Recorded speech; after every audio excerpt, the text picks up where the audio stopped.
గలతీయులకు రాసిన పత్రిక 2వ అధ్యాయం. అటు పిమ్మట 14 సంవత్సరములైన తరువాత నేను తీతును వెంటబెట్టుకొని బర్నబాతో కూడా యెరూషలేమునకు తిరిగి వెళ్ళితిని. దేవదర్శన ప్రకారమే వెళ్ళితిని. మరియు నా ప్రయాసము కష్టము వ్యర్థమవునేమో లేక వ్యర్థమైపోయినదేమో అని నేను అన్యజనులలో ప్రకటించుచున్న సువార్తను వారికిని ప్రత్యేకముగా ఎన్నికైన వారికిని విశదపరచితిని. అయినను నాతో కూడా నున్న తీతు గ్రీసు దేశస్థుడైనను అతడు సున్నతి పొందుటకు బలవంత పెట్టబడలేదు.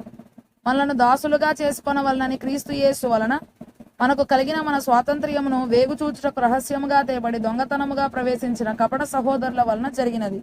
సువార్త సత్యము మీ మధ్యను నిలుచున్నట్లు మేము వారికి ఒక్క గడి అయినను లోబడుటకు ఒప్పుకొనలేదు.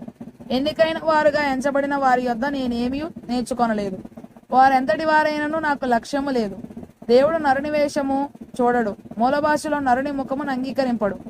ఆ ఎన్నికైన వారు నాకేమీ ఉపదేశింపలేదు.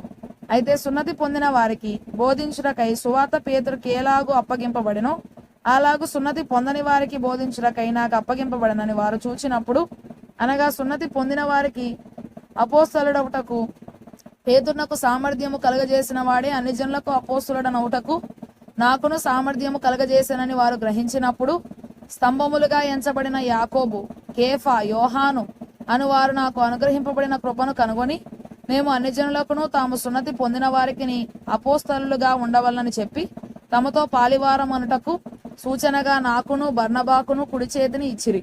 మేము బీదలను జ్ఞాపకము చేసుకొనవలనని మాత్రమే వారు కోరిరి. అలాగు చేయుటకు నేనును ఆసక్తి కలిగి ఉంటిని.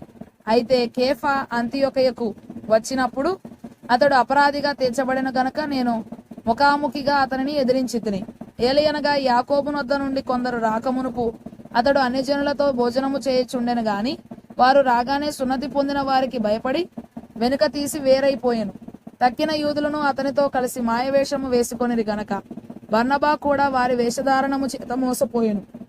వారు సువార్త సత్యము చొప్పున క్రమముగా నడుచుకొనకపోవుట నేను చూచినప్పుడు అందరి ఎదుట కేఫాతో నేను చెప్పినదేమనగా, నీవు యూదులవై ఉండియు యూదుల వలె కాక అన్ని జనుల వలనే ప్రవర్తించుచుండగా అన్ని జనులు యూదుల వలె ప్రవర్తింపవలనని ఎందుకు బలవంతము చేయుచున్నావు? మనము జన్మము వలన యూదులమే గాని అన్ని జనులలో చేరిన పాపులము కాము. మనుషుడు యేసుక్రీస్తునందలి విశ్వాసం వలననే గాని ధర్మశాస్త్ర సంబంధమైన క్రియల మూలమున నీతిమంతులుగా తీర్చబడని ఎరిగి మనమును ధర్మశాస్త్ర సంబంధమైన క్రియల మూలమున గాక క్రీస్తునందలి విశ్వాసము వల్లనే నీతిమంతులమని తీర్చబడుటకై యేసుక్రీస్తునందు విశ్వాసముంచి ఉన్నాము. ధర్మశాస్త్ర సంబంధ క్రియల మూలమున ఏ శరీరియు నీతిమంతుడని తీర్చబడడు కదా. కాగా మనము క్రీస్తునందు నీతిమంతులమని తీర్చబడుటకు వెదకుచుండగా మనము పాపులముగా కనబడిన ఎడల ఆ పక్షమందు క్రీస్తు పాపమునకు పరిచారకుడు ఆయన అట్లనరాదు. నేను పడగొట్టిన వాడిని మరల కట్టిన ఎడల నన్ను నేనే అపరాధినిగా కనుపరచుకొందును గదా. నేనైతే దేవుని విషయమై జీవించు నిమిత్తము ధర్మశాస్త్రము వలన ధర్మశాస్త్రము విషయమై చచ్చిన వాడనైతే నేను క్రీస్తుతో కూడా సిలువ వేయబడి ఉన్నాను. ఇకను జీవించువాడను నేను కాను, క్రీస్తే నా యందు జీవించుచున్నాడు. నేనిప్పుడు శరీరమందు జీవించుచున్న జీవితము నన్ను ప్రేమించి నా కొరకు తన్ను తాను అప్పగించుకొనిన దేవుని కుమారుని అందలి విశ్వాసము వలన జీవించుచున్నాను.